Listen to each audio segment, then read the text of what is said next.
one of the questions that I often get is, how do you learn how to use the keyboards? Sometimes the keyboards can seem a little bit daunting, a little bit difficult to use, but there's something that comes with the keyboards that we never take advantage of, and that's the manual.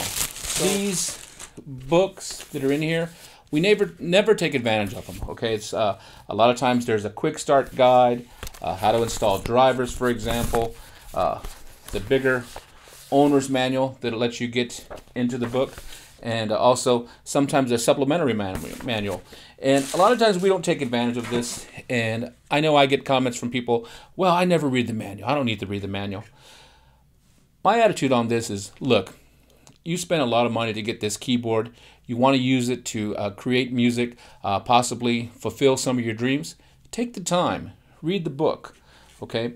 Now, the way I suggest reading the book is I always start off with playing the keyboard on its surface, taking a small look, a long look at the keyboard, and look at the different sections of the keyboard, where the menu button is, where the system button is, where are the different sections of that keyboard. Okay, and so I try and get through the keyboard without the manual a little bit, but then I go to the manual a lot of times and I'll flip through it and I'll go through sections of the keyboard, just small bite-sized pieces of the manual.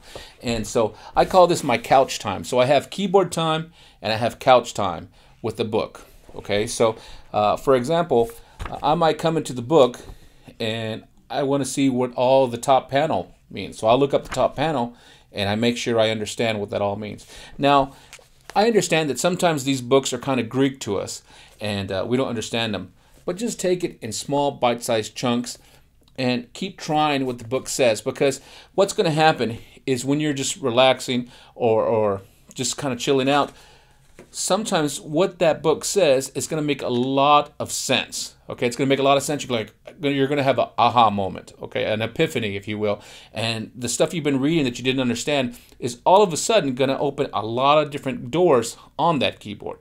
So my advice to you is, rather than just scratching the surface, 5 to 10% of what your investment can do, take a little time, invest in the book.